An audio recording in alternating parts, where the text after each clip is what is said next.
하나님의 말씀대로 불과 유황이 타는 지옥으로 간다고 말씀을 하고 계세요. 로마서를 읽어보면 우리 16장이 있는데 그 중에 5장까지 구원에 대해서 말씀을 나눠주고 있습니다. 그래서 이 세상에 우리가 그리스도인으로서 5장까지 열심히 살다가 하늘 왕국으로 가는 사람들이 있어요. 복음 듣지 못한 사람보다는 정말 비교하실 만큼 없을 만큼 정말 놀라운 축복이지만 그 5장까지 구원의 교리만 알고 구원을 받은 걸 가지고 하늘 왕국에 가는 사람들이 있습니다. 또 거기를 넘어서 7장까지 가면 정말 자기도 예수 그리스도와 함께 십자가에 못 박혔다는 것을 알고 정말 죄에 대해서 죽고 그리고 율법에 대해서 죽고 그러면서 7장에 가서 그러나 여전히 자기 안에 자기가 주인이 돼서 살아가는, 그러면서 사도 바울이 나는 비참한 사람이로다. 누가 이 사망의 몸에서 나를 건져내겠느냐 하는 그런 고백을 동일하게 하면서 이 세상을 마치는 그런 분들이 또 있습니다. 그런가 하면 그걸 넘어서 이제 자기가 아니라 자기 안에 예수 그리스도가 사십니다. 예수 그리스도 사시면서 내 안에 예수님이 사시고 내 안에 성령께서 사심으로 말미암아 로마서 12장에 가면 자기의 몸을 또 자기의 생각과 자기의 마음을 주님께 헌신함으로 드림으로써 정말 자기의 삶 가운데서 하나님께서 우리에게 말씀해 주신 그 말씀들을 삶 가운데서 확증을 하면서 정말 하나님께 영광을 돌리며 승리의 기쁨을 맛보며 살아가는 그런 그리스도인들이 있습니다. 로마서를 보시면서 우리 각자가 좀 생각을 해보셔야 될 것 같아요. 정말 나는 어디에 속해 있는 그리스도인인가? 그걸 보면서 우리의 궁극적인 목표는 내가 아니라 갈라디아서 2장 20절 말씀처럼 내가 그리스도와 함께 십자가에 못 박혀 있으나 그럼에도 불구하고 내가 사노라. 그러나 내가 아니요 내 안에 그리스도께서 사시느니라. 그래서 내 안에 내가 아니라 그리스도께서 하심으로 말미암아 정말 하나님의 뜻에 합당한 그런 영광을 돌리는 그런 삶을 사시는 형제 자매님들 다 되시기를 기도를 드립니다. 오늘은 로마서에 이어서 이제 갈라디아서를 좀 하도록 그렇게 하겠습니다. 이 갈라디아서는 보시다시피 바울이 기록을 했습니다. 1절에 보면 오늘 읽은 말씀에 사람에게도 나지 아니하고 사람으로 말미암지도 아니하며 오직 예수 그리스도와 죽은 자들부터 그분을 살리신 하나님 아버지로 말미암아 사도가 된 바울은 하면서 바울이 자기가 기록한다라고 분명하게 써놓고 있습니다. 바울이 기록을 했어요. 그리고 누구한테 기록을 하는 거냐면 누구한테 쓰는 거냐면 우리가 이 서신서를 읽을 때 수신자를 잘 파악하는 게 굉장히 중요합니다. 누구에게 썼는지, 왜 썼는지, 어떤 목적으로, 언제 썼는지 이런 것들을 우리가 잘 알 때 이 말씀들을 우리가 잘 이해를 할 수가 있습니다. 누구에게 썼냐면 2절에 보면 나와 있어요. 나와 함께 있는 모든 형제들과 더불어 갈라디아의 교회들의 편지하노니. 그러니까 누구에게 썼냐면 갈라디아에 있는 교회들에게 편지를 쓴 거예요. 그러니까 믿지 않는 사람들에게 편지 쓴 게 아니라 이미 예수 그리스도를 믿고 있는 사람들에게 그의 믿음들을 견고하게 하기 위해서 쓰여진 거다라고 우리가 알 수가 있습니다. 그리고 언제 썼냐면 거기 보면 기록 시기가 위에 보면 55년으로 되어 있는데 이거는 좀 학설이 여러 가지로 많이 있습니다. 먼저 이 갈라디아를 우리가 잠깐 지도를 잠깐 한번 볼까요? 혹시 뒤에 보면 지도가 있거든요. 거기에 보시면 제 지도로는 18페이지 하고 19페이지가 있는데 사도 바울의 1, 2차 선교 여행이라는 18페이지에 보면 있습니다. 다 찾으셨나요? 여기 보시면 사도 바울의 1, 2차 선교 여행 이렇게 있어서 그 사도 바울이라고 적혀 있는 글자 아래로 이렇게 내려오면 갈라디아라는 데가 있어요. 보이시죠? 여기가 갈라디아입니다. 여기가 갈라디아예요. 근데 학설이 이 북갈라디아가 있고 남갈라디아가 있다, 이렇게 얘기를 해요. 그래서 남갈라디아는 밑에 루가오니아, 그 밑에 보면 루가오니아 있죠? 또 옆으로 약간 가면 비시디아, 또 오른쪽으로 약간 보면 길리기아, 이렇게 있어요. 여기를 남갈라디아고 지금 갈라디아라고 써 있는 저희가 북갈라디아다, 이렇게 지금 학자들이 얘기를 하고 있습니다. 그래서 이 사도 바울이 거기 이 색깔을 보시면 그 1차 선교 여행은 파란색으로 갔다가 노란색으로 이제 돌아오는 그 1차 전도 여행을 보면 그 남갈라디아를 이렇게 갔다 오는 게 보여요.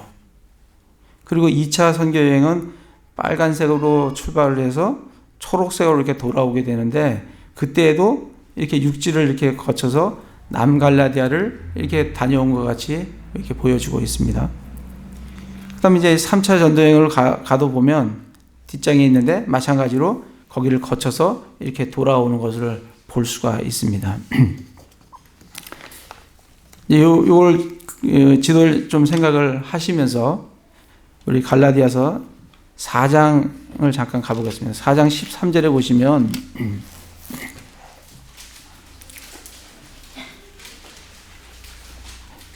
너희가 알거니와 내가 처음에 육체의 연약함을 통해 너희에게 복음을 선포하였노라.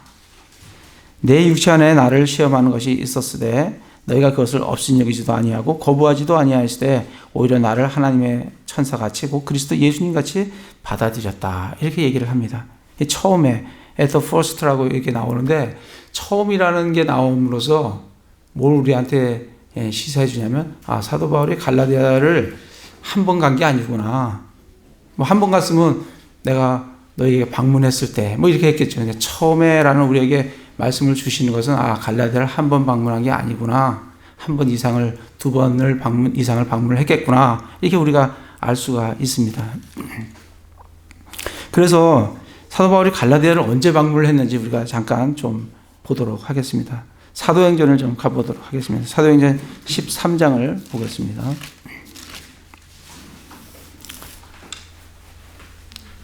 사도행전 13장을 보시면 지금 이 안디옥 교회가 세워지는 그런 장면이 나와요. 13장에 보면, 13장의 3절에 보면 그들이 금식하여 기도하고 그들에게 안수하여 그들을 파송을 합니다. 누구와? 바울과 바나바를 1차 선교 여행으로 파송을 해요. 아까 1차 선교 여행 이렇게 남갈라디아 갔다 온 걸 이렇게 잠깐 눈으로 보셨죠? 키프로스를 거쳐서 13절에 보면 밤빌리아 버가에 이르렀다, 그렇게 얘기를 쭉 적어놓고 있습니다. 그러니까 이게 지금 어디를 갔다 온 거냐면 이 13절이 남갈라디아를 갔다 온 내용들을 지금 적고 있는 겁니다. 그렇게 해서 뭐 이게 쭉 거쳐 나갑니다. 그래서 14장에 보면 이고니움에 가고, 이렇게 이제 쭉 가서 14장 8절에 보면 루스드라, 그 다음에 20절에 보면 더베, 이렇게 하고 1차 선교여행을 마치게 돼요. 그리고 이제 할례 문제 때문에 예루살렘 회의에 참석을 하고, 그 다음에 16장으로 가보겠습니다. 16장이 이제 2차 선교 여행이 진행되는 거예요. 근데 여기에 이제 어디에 가냐면 1절에 보면 더베와 루스트라에 갔었어요. 거기 갔는데 거기에 누가 있었어요? 디모데라는 제자가 있었어요. 그래서 만나고 6절에 보면 이제 그들이 부르기아와 갈라디아 지방을 두루 다닌 뒤에, 이렇게 나옵니다. 이게 이제 북갈라디아, 위쪽에 있는 갈라디아를 말하는 거예요. 실제로 지도에 나와 있는 갈라디아죠. 거기를 얘기하는 거예요. 그래서 성경적으로 문자적으로 보면 남갈라디아, 북갈라디아가 있는지는 잘 뭐 학자들이 이렇게 얘기를 하지만 우리가 성경에서 파악할 수 있는 것은 이 6절 2차 전도 여행 때 사도 바울이 부르기아와 갈라디아를 갔었어요. 그리고 앞에 나와 있는 남갈라디아라고 얘기한 데는 거기는 갈라디아라는 말이 나오지는 않습니다.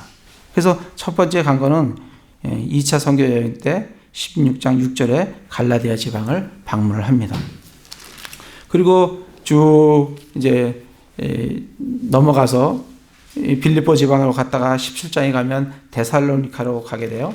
그리고 데살로니카에 지나서 18장에 가면 바울이 고린도에 가서 사역을 하고 고린도에서 이제 우리가 그 유명한 로마서를 거기서 쓰고 이렇게 이제 하면서 18장 23절에 가면 이제 3차 선교 여행이 시작이 돼요.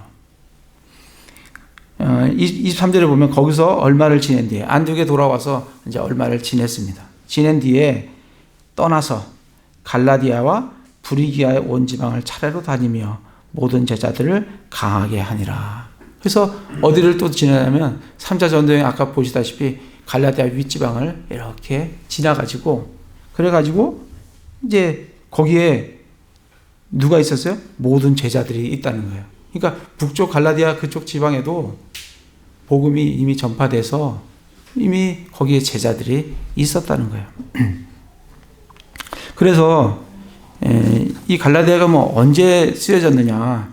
이 남갈라디아서를 이렇게 주장하는 사람들은 처음에 1차 선도 여행 때 사도 바울이 남갈라디아를 방문했기 때문에 두 번째 2차 선교 여행 후에 썼을 거다. 그렇게 하시는 분들은 AD 55년경에 썼을 거다. 이렇게 이제 주장을 하는 거고 아니다. 이 남갈라디아서는 그냥 생각을 하는 거고 실제로 저 북갈라디아의 방문을 성경에 나와 있으니 북갈라디아에 방문을 했던 거 보면 첫 번째 남갈라디아에서 1차 선교 여행 때 남갈라디아를 갔다고 하는데 그것은 간 것이 거기를 얘기하는 게 아니고 두 번째 2차 선교 여행부터 갈라디아를 갔다라고 보면 두 번째 이후에 방문을 했다고 하니 2차 선교 여행이 아니고 3차 선교 여행 중간이나 그다 아니면 후에 이 갈라디아를 썼을 거다. 그러면 어떻게 되냐면 AD 한 58년경이 됩니다. 그렇게 이제 말씀을 하시는 분들이 있고 우리 갈라디아서를 가보겠어요. 갈라디아서 맨 뒤에 가보면 우리 킹제임스 성경에는 우리에게 놀라운 또 한 가지 사실을 우리에게 알려주세요. 맨 끝에 보시면 갈라디아 사람들에게 로마에서 써서 보내다 이렇게 돼 있어요. 다른 성경에는 이게 없습니다. 이게 써 있지가 않아요. 근데 우리 킹제임스 성경에는 로마에서 써서 보내다 이렇게 돼 있어요. 그럼 사도 바울이 로마를 언제 갔냐면 3차 선교 여행을 마치고 돌아와서 어디 갔어요? 예루살렘을 방문해서 거기서 잡히고 재판받고 로마에 도착한 게 AD 62년입니다. 그렇다고 하면 갈라디아가 쓰여진 것이 상당히 뒤로 이렇게 넘어가게 됩니다. 그래서 그건 여러 가지 학설에 따라 있기 때문에 뭐 그런 정도만 아시면은 되지 않겠나 생각이 듭니다. 그래서 사도 바울이 어쨌든 갈라디아를 그렇게 두 번이나 실제로 지명이 있는 그 갈라디아를 두 번이나 지금 방문을 했다라고 우리에게 지금 보여주고 있습니다. 다시 갈라디아에서 와서 근데 이 갈라디아에 문제가 생겼어요. 문제가 생겼어요. 그래서 어떤 문제가 생겼냐면 1장 6절부터 9절에 보면 그리스도의 은혜 안으로 너희를 부르신 분을 너희가 이렇게 속히 떠나 다른 복음으로 옮겨가는 것을 내가 이상히 여기노라. 이들이 복음을 들었어요. 그런데 뭔지 모르지만 다른 복음으로 옮겨가 버렸어요. 그 사도 바울이 전한 그 복음에 머물러 있지 않고 다른 복음으로 뭔가 지금 끼어들었어요. 뭔가 지금 어지럽혀 놨어요. 그래서 사도 바울이 이상히 여기노라. 7절에 보면 그것은 또 다른 참복음이 아니며 다만 너희를 어지럽히고 그리스도의 복음을 왜곡하려 하는 자들이 더러 있도다. 그러면서 사도 바울이 8절에 그러나 우리나 혹은 하늘로부터 온 천사라도 우리가 너희에게 선포한 복음 외에 어떤 다른 복음을 너희가 선포하면 그는 저주를 받을지어다 하고 아주 강력하게 지금 그들에게 경고를 주는 걸 볼 수가 있습니다. 이 다른 서신에 보면 사도 바울이 그들을 격려하는 말을 항상 씁니다. 항상 쓰는데 이 갈라디아서는 이 격려 말이 없고 바로 그냥 아주 강하게 그들을 질책하는 그런 말씀을 우리가 볼 수가 있습니다. 이 19절도 마찬가지로 너희가 받아들인 것 외에 다른 복음을 너에게 선포하면 그런 저주를 받는다라고 2번이나 그렇게 강하게 말씀을 해주고 있습니다. 이뿐만 아니라 2장 4절에 보면 이는 알지 못하는 사이에 들어온 거짓 형제들 때문이라. 그들이 그리스도 예수님 안에서 우리가 누리는 우리의 자유를 엿보아 우리를 속박하려고 몰래 들어왔으나, 이 거짓 형제들이 들어온 거예요. 이 갈라디아에 들어와서 할례를 받아야 한다. 너희가 구원을 받으려면 할례를 받아야 되고, 너희가 구원받은 이후에도 할례와 율법을 지키지 않으면 너희가 구원을 받지 못한다. 이렇게 몰래 들어온 거예요. 들어와서 이들을 어지럽혀 놓은 거예요. 그래서 이들을 사도 바울은 뭐라고 하냐면 거짓 형제다라고 얘기를 합니다. 정말 우리가 말씀을 잘 알아야 되는 이유가 이 세상이 4절에 보면 악한 현 세상이에요. 그래서 정말 우리가 말씀을 잘 모르면 정말 누가 이 얘기하면 이게 맞는 것 같고 누가 저 얘기하면 저게 맞는 것 같고 왔다 갔다 합니다. 정말 이 어려운 세상에 살고 있어요. 그렇기 때문에 우리가 하나님의 말씀을 정말 잘 알고 그 말씀에 견고하게 서야 돼요. 그래서 누가 얘기하면 그게 참인지 그게 거짓인지 그걸 분별할 수가 있어야 됩니다. 그래야 우리가 어디에서 신앙생활을 하든 흔들리지 않고 하나님 말씀 위에 견고하게 우리의 신앙생활을 할 수가 있습니다. 이 거짓 형제가 들어온 거예요. 그래서 3장 1절에 가면 사도 바울이 어디에 이렇게 그 교인들한테 이렇게 얘기를 합니까? 오 어리석도다 갈라디아 사람들아 하면서 질책을 하는 걸 볼 수가 있습니다. 예수 그리스도께서 십자가에 못 박힌 것이 너희 가운데 너희 눈앞에 분명히 계시되었거늘 누가 너희를 꾀었어요. 너희가 진리에 순종하지 못하게 하더냐. 내가 너희에게 다만 이것을 알게 하노라. 너희가 율법의 행위로 성령을 받았느냐 믿음에 관하여 들음으로 받았느냐. 그들은 말씀을 들음으로 성령을 받았습니다. 그런데 3절에 너희가 그렇게 어리석으냐. 너희가 성령 안에서 시작하였다가 이제 육체로 완전해지고 하자 하느냐. 성령으로 거듭났어요. 근데 다시 율법의 행위로 율법으로 돌아가는 것을 지금 사도 바울이 질책을 하고 있는 것을 볼 수가 있습니다. 4장에 가서 보시면 그러면 그 내용이 구체적으로 어떤 거냐. 4장 9절에 보면 그러나 이제 너희가 하나님을 안 뒤에 혹은 하나님께 알려진 뒤에 어찌 다시 약하고 천한 초등 원리로 돌아가 다시 그것에 속박당하려 하느냐. 너희가 날과 달과 때와 해를 지키니 내가 너희를 위하여 헛되이 수고하였을까 너희로 인해 염려하노라. 이들이 뭘 했는지 우리가 알 수가 있습니다. 이들이 구약에 나와 있는 절기들을 지키는 거예요. 율법에서 대해서 죽었고 율법에 대해서는 이제 관계없는 믿음의 의를 가진 하나님의 의를 가진 이들이 다시 율법으로 돌아가서 지금 날과 달과 절기들을 지키는 것을 지금 말씀을 해주고 계십니다. 5장에 가면 이들의 문제가 뭐냐면 5장 1절에 보면 그리스도께서 우리를 자유롭게 하셨으니 그러므로 그 자유에 굳게 서고 다시 속박의 멍에를 매지 마라. 우리를 자유롭게 해주셨다고요. 우리는 죄로부터 율법으로부터 그리고 죄와 사망의 법으로부터 우리는 자유롭게 됐어요. 근데 다시 율법이라는 속박으로 돌아가지 말라고 매지 말라고 그러면서 2절부터 쭉 나오는 게 뭐냐면 할례에 대한 얘기예요. 2절에 보면 보라 나 바울이 너에게 말하노니 너희가 만일 할례를 받으면 그리스도께서 너희에게 아무 유익도 주지 못하리라. 3절에 내가 할례를 받는 각 사람에게 다시 증언하노니 그는 온 율법을 행한 의무를 가진 자니라. 너희 중에 누구든지 율법으로 의롭게 된 자에게는 그리스도께 아무런 효력이 없으며 너희는 은혜에서 떨어져 나갔느니라 하면서 할례 받는 것에 대해서 아주 받지 말라고 아주 질책을 하고 있는 것을 볼 수가 있습니다. 그래서 7절에 너희가 잘 달렸는데 이들이 잘 달렸어요. 예수 그리스도를 믿고 하나님의 의를 품은 채 정말 거듭난 그런 성도들이에요. 잘 달렸어요. 누가 너희를 막아 너희가 진리에 순종하지 못하게 하더냐. 이렇게 설득하는 것은 너희를 부르신 분에서 난 것이 아니다. 이 작은 누룩이 하나가 온 땅을 뜨게 한다.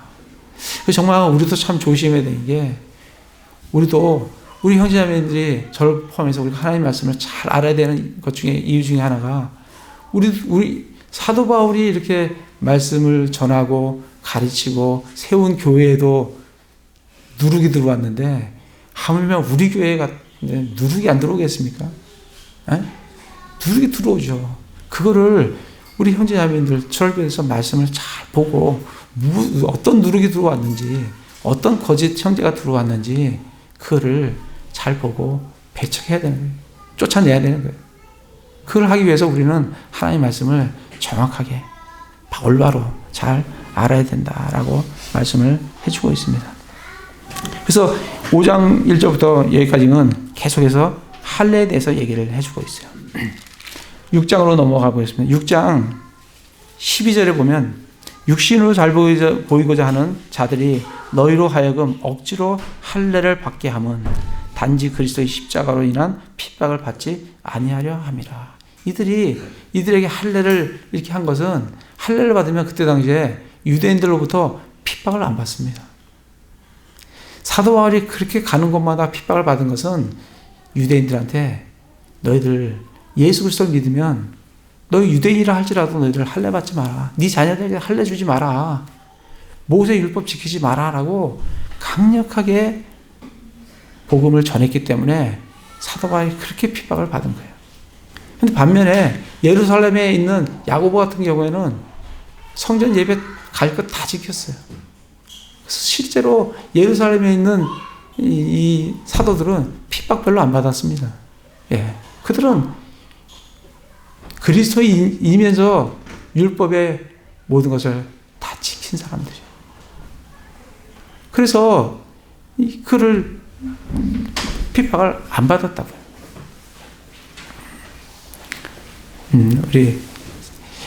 그래서 그러한 문제가 성경 갈라디아서 쭉 읽어보시면 지금 갈라디아서에 어떤 문제가 지금 있구나. 이걸 우리가 충분히 알 수가 있습니다.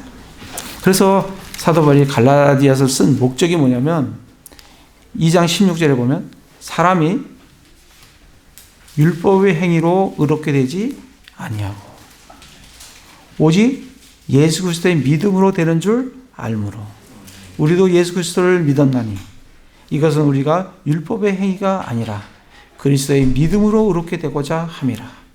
율법의 행위로는 어떤 육체도 의롭게 될 수 없느니라 하면서 율법의 행위로는 의롭게 될 수 없다라는 것을 다시 한번 이들에게 새겨주는 거예요.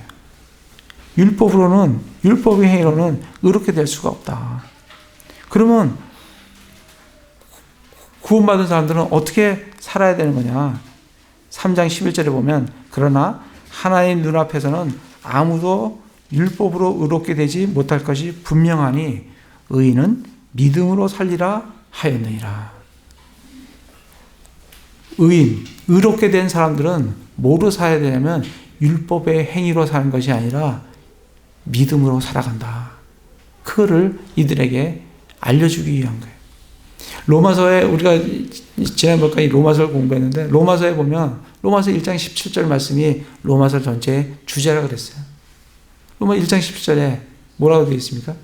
복음에는 하나님의 의가 믿음에서 믿음까지 계시되어 있나니 기록된 바 의인은 믿음으로 말미암아 살리라. 그렇게 되어 있어요.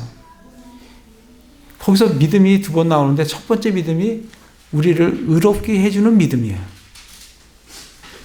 갈라디아서의 주제는, 로마서의 주제는 첫 번째 믿음의, 물론 두 번째 것도 얘기를 하지만 첫 번째 믿음이 중점이에요. 어떻게 사람이 하나님 앞에 의롭게 되느냐, 여기에 초점이 로마서의 초점이에요. 근데 갈라디아서 초점은 그것도 알려주지만, 사람이 의롭게 되는 게 율법의 행위로 되지 않고 믿음으로 된다는 거 알려주지만, 갈라디아서 초점은 뒤에 믿음이 있어요. 믿음으로 너희가 살아야 된다. 믿음에서 믿음까지는 계시되어 있는데 첫 번째 믿음을 강조한 것이 로마서면 두 번째 믿음을 강조하는 것이 갈라디아서예요. 너희들이 구원을 받았는데 왜 행위로 돌아가서 행위로 너희가 너희의 삶을 살려고 하느냐.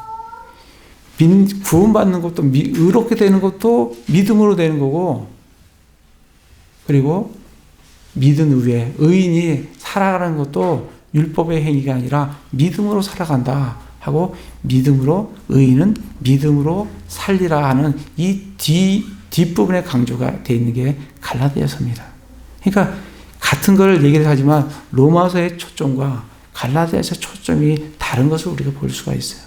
그래서 갈라디아서는 4장까지는 율법과 은혜에 대해서 얘기를 하다가 5장, 6장에 넘어가면 어떻게 은혜를 받은 사람이 어떻게 주님 안에서 자유롭게 성령에 따라서 살아가는지에 대해서 5장, 6장에 대해서 말씀을 해주고 있습니다. 그래서 갈라디아서 전체의 주제는 로마서 5장 1절이에요. 5장 1절을 보겠습니다. 그리스도께서 자유로 우리를 자유롭게 하셨으니 그러므로 그 자유 안에 굳게 서고 다시 속박의 멍에를 매지 마라. 이게 갈라디아서 전체의 초점이에요. 주제예요. 너희가 예수 그리스도로 말미암아 의롭게 되었고 이제 너희가 자유롭게 되었다. 그러니 다시 그 율법의 속박의 멍에를 매지 마라.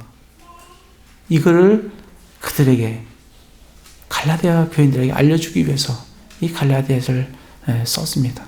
그것을 잘 기억하면서 이 말씀을 보시면 좋을 것 같습니다. 다시 갈라디아서 1장에 와서 이 사도 바울이 1장 1절에 보면 사람들에게서 나지도 아니하고 사람으로 말미암지도 아니하며 오직 예수 그리스도와 죽은 자들로부터 그분을 살리신 하나님 아버지로 말미암아 사도가 된 바울은 자기가 사도가 된 것이 어떤 예루살렘에 있는 12사도로부터 자기가 사도가 임명받은 게 아니에요. 사도 바울은 예수 그리스도와 죽은 자들부터 그분을 살리신 하나님 아버지로 말미암아 사도가 되었어요. 그래서 앞에 뭐라고 하냐면 사람에게서 나지도 아니하고 사람으로 말미암지도 아니하며 오직 예수 그리스도와 하나님으로부터 내가 사도직을 받았다는 것을 분명하게 밝히고 있습니다.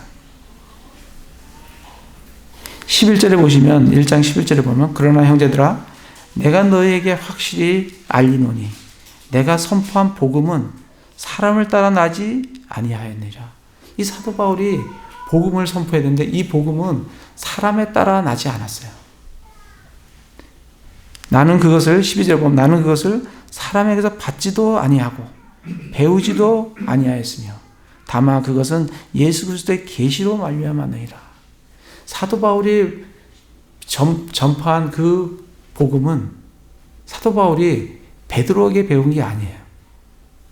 야고보한테 배운 게 아니에요. 요한한테 배운 게 아닙니다.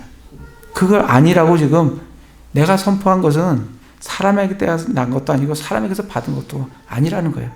그럼 어떻게 받았냐? 예수 그리스도의 계시로 받았다라고 지금 말씀을 해주고 있습니다.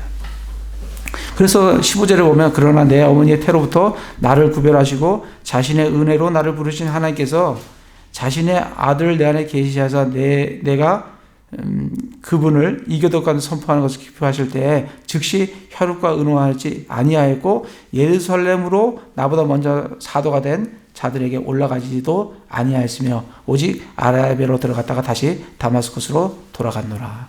사도 바울이 사도행전 9장에 보면 하늘로부터 다마스커스에서 빛을 받아서 예수 그리스도를 만나게 되고 거기서 거듭났어요.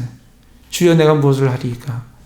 주여 누구시니까? 이런 고백을 하면서 그 복음을 듣고 거듭난 다음에 사도행전에는 그가 어디로 갔다는 말이 없고 그냥 바로 예루살렘으로 간 것이 기록이 돼 있어요.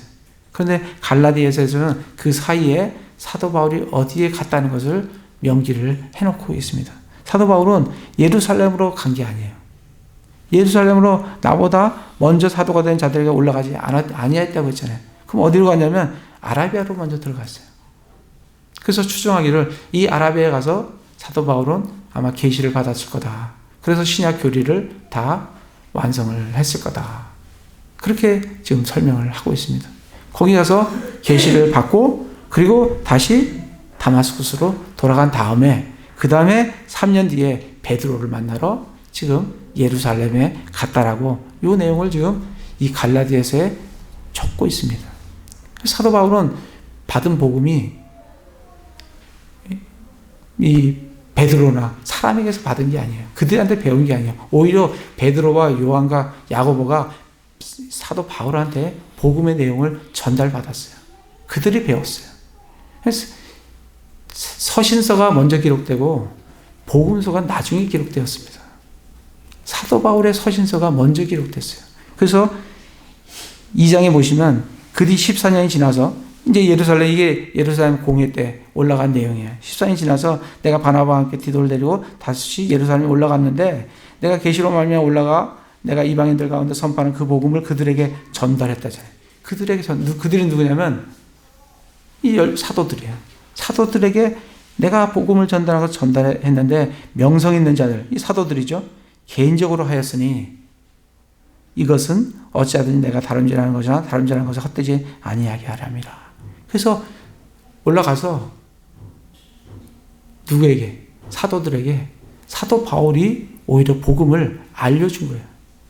사도들은 그건 알고 있죠. 예수님이 죽으셨다가 묻혔다가 부활하셨다. 그 예수님의 죽으심과 부활을 전했는데 사도 바울은 그 교리를 확실하게 정립하신 한 사람은 하나님께서 사도 바울에게 계시를 통해서 이걸 알려주셨다라고 우리에게 말씀을 전해주고 있습니다. 그래서 2장 9절에 보면 또 기둥같이 여기던 야고보와 게바와 요한은 내게 주신 은혜를 깨닫고 이들이 깨닫잖아요. 사도 바울이 전해준 것을 이들이 깨달아요. 깨닫고 나와 바나바에게 오른손을 내밀어 교제를 청하였으니 이것은 우리는 이 교회에 가고 그들은 할례에 가고자 함이라. 사도 바울은 계시를 받고 그 교리가 명확했습니다. 그래서 11절에 가면 베드로가 정말 위선을 했을 때 사도 바울이 책망하는 장면이 나오지 않습니까? 베드로는 아직까지 이 예수님의 죽으심과 부활하심을 정하지만 이 교리적으로 명확하지가 않아요. 그러니까 사도 바울이 그 명확하지 않은 베드로를 책망하는 장면이 지금 11절부터 나오는 것을 볼 수가 있습니다. 이게 사도 바울이 예수 그리스도부터 받은 계시로 받은 그러한 복음이에요. 에베소서 잠깐 가보겠습니다. 에베소서 3장 사도 바울은 이 계시로 받은 게 이 복음에 대한 계시를 명확하게 받으셨어요. 3장 2절부터 보면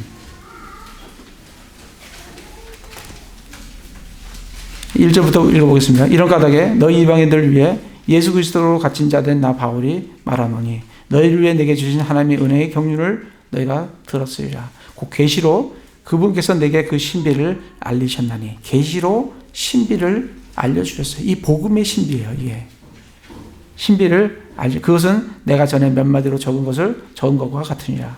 그것으로 말미암아 너희가 읽을 때 그리스도의 신비에 대하여 내가 알고 있는 바를 깨닫게 되리라. 그러면서 5절에 그분께서는 이제 자신의 거룩한 사도들과 대언자들에게 성령을 통해 이 신비를 계시한 것 같이 다른 시대에는 사람들 아들들에게 그것을 계시하지 않았어요. 누구에게 계시했냐면 사도 바울에게 계시를 했다는 거예요. 그럼 그 계시가 뭐냐면 이 신비는 곧 복음으로 말미암아 이방인들이 그리스도 안에서 동료 상속자가 되고 같은 몸에 속하게 되며 그분의 약속에 참여하는 자가 된다는 것이라. 이거는 어떤 사도들도 알지 못하는 그런 계시예요. 사도 바울은 계시로 이런 비밀을, 이 신비를 명확히 알고 있었어요. 그래서 이방인들에게 복음을 선포하고 그들이 이 복음을 말미암아 예수 그리스도와 함께 공동 상속자가 된다는 것을 명확하게 알았기 때문에 그들에게 복음을 전하고 그리고 그 율법과 거기에 얽매일 필요가 없다는 것을 그들에게 강력하게 전하는 그런 모습을 우리가 볼 수가 있습니다. 그래서 다시 갈라디아서 와서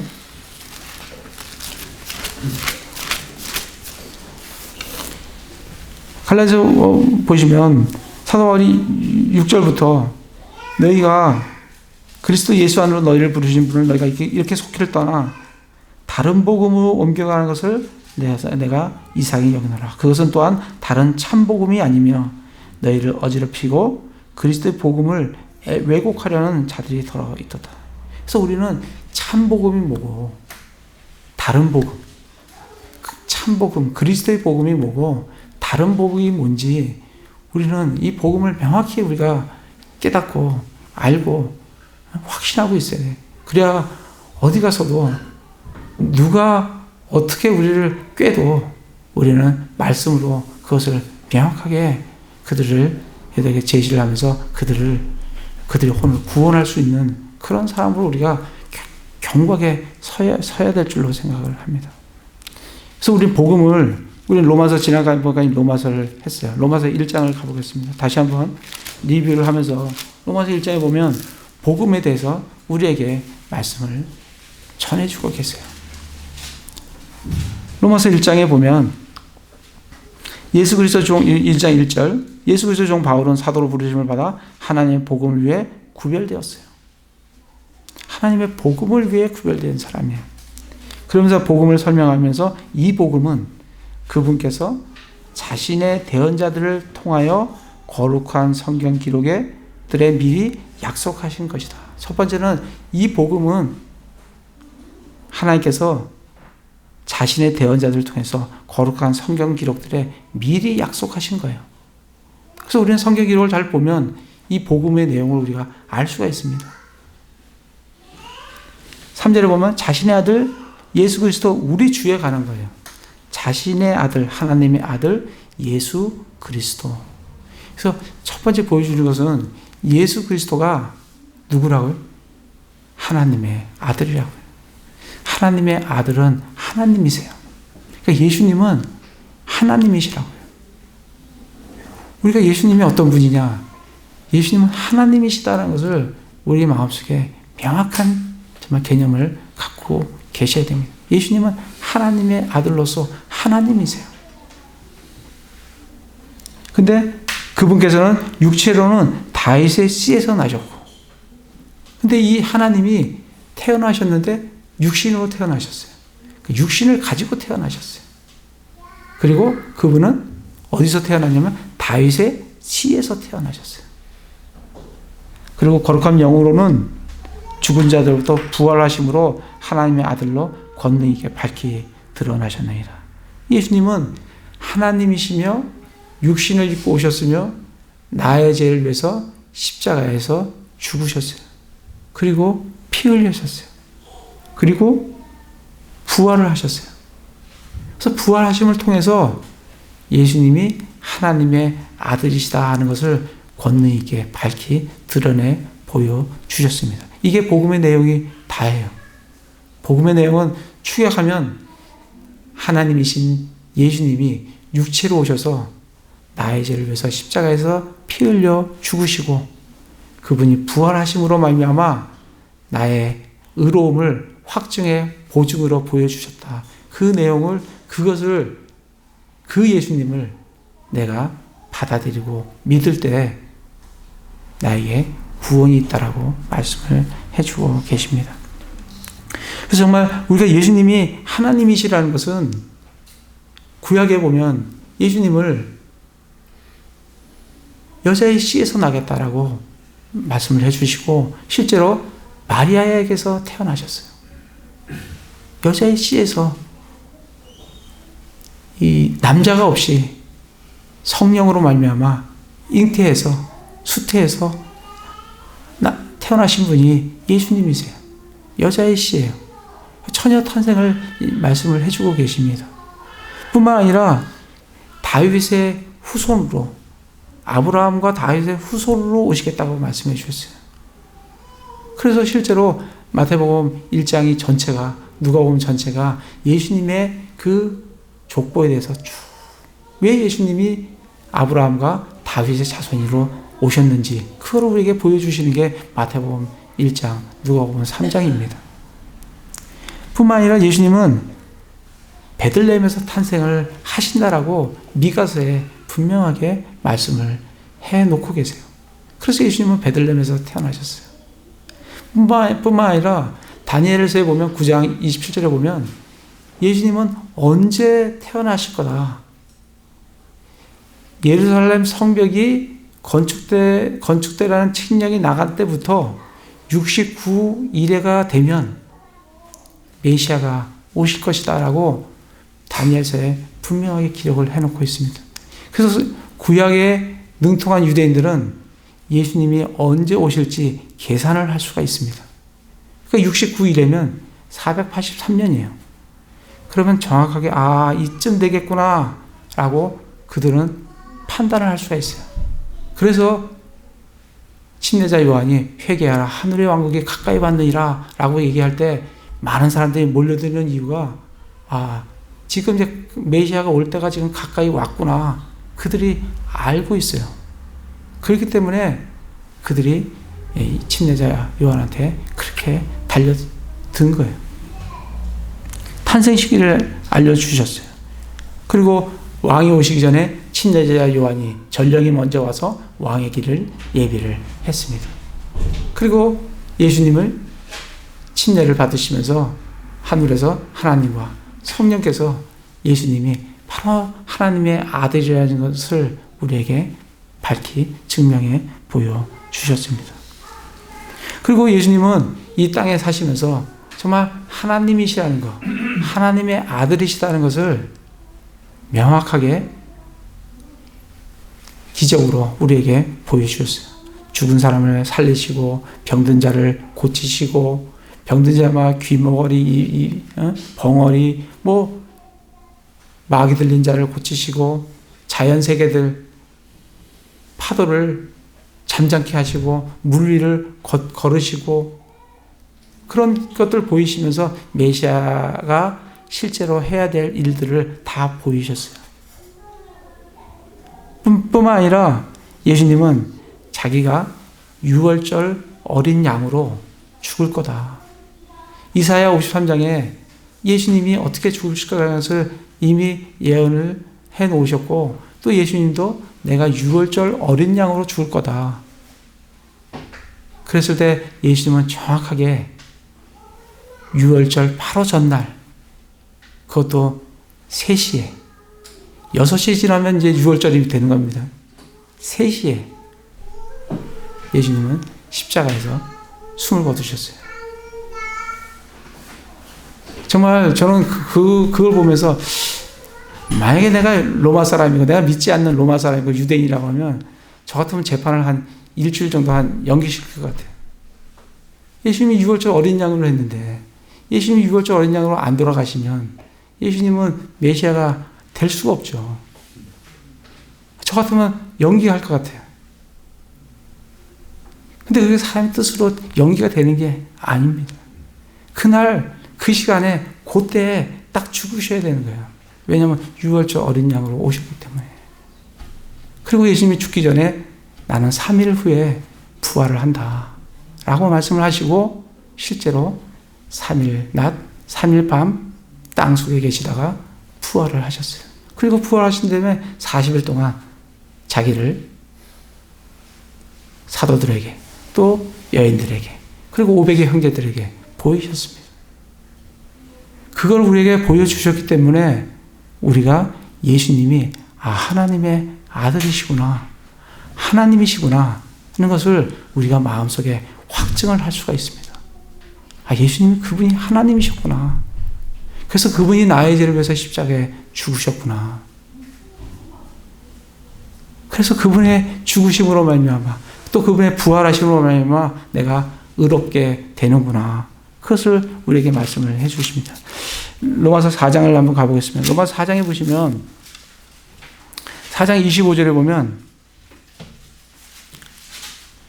그분께서는 우리의 범죄로 인하여 넘겨주셨으며 우리의 죄 때문에 죽으셨어요.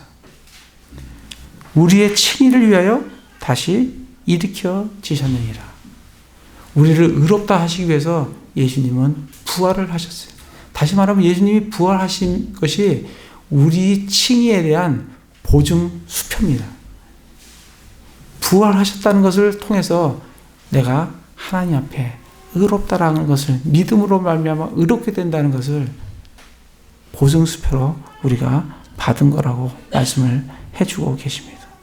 그래서 우리가 로마서 10장에 가시면 10장 9절 10절에 보면 내가 만일 내 입으로 주 예수님을 시인하고 내가 내 입으로 예수님이 그 주님이시다, 하나님이시다,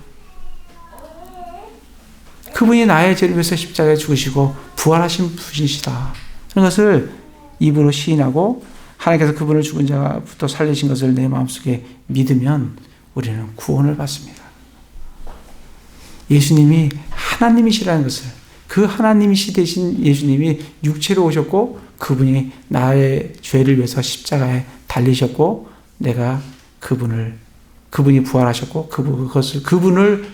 그 내용을 믿는 게 아니라 그 내용을 믿을 뿐만 아니라 그분이신 그 예수님을 내가 내 마음의 구세주로, 주님으로, 구원자로 내가 내 마음에 모셔드리면 예수님은 내 안에 들어오시겠다고 말씀하셨어요. 요한복음 1장 12절에 보면 영접하는 자, 곧 그 이름을 믿는 자들에게는 하나님의 아들이 되는 권능을 주셨다라고 하셨어요.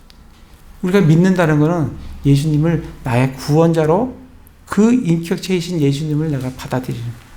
그러면 그 예수님이 내 안에 들어오셔서 나와 함께 삶을 나누게 되는 거예요. 그게 영생입니다. 그게 구원이에요. 그래서 정말 한 자신들 잘 생각을 해보시기 바랍니다. 정말 내가 하나님의 아들이시며 그분이 육체로 오셨으며 그분이 십자가에서 나의 죄를 위해서 죽으시고 부활하신 그 인격체이신 그 예수님을 내가 내 마음의 구원자로 내가 내 마음에 모셔드렸으면 우리 안에 사십니다. 우리 안에 들어와 계세요. 나와 함께 삶을 나누신다고요.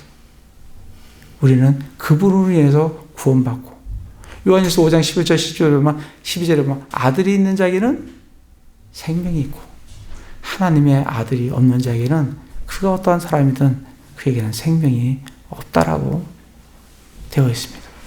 예수 그리스도가 길이요 진리요 생명이에요. 그 생명이신 그 예수님을 내가 받아들이면 내 안에 예수님이 계시기 때문에 내가 영원한 생명이 나한테 있다라고 말씀을 해주고 계십니다. 그게 사도 바울이 전한 그런 복음이에요. 사도행전 21장을 가보겠습니다. 사도행전 21장에 보시면 사도 바울이 그렇게 전하면서 그 복음에는 어떤 행위나 어떤 율법의 요소도 들어갈 수가 없어요.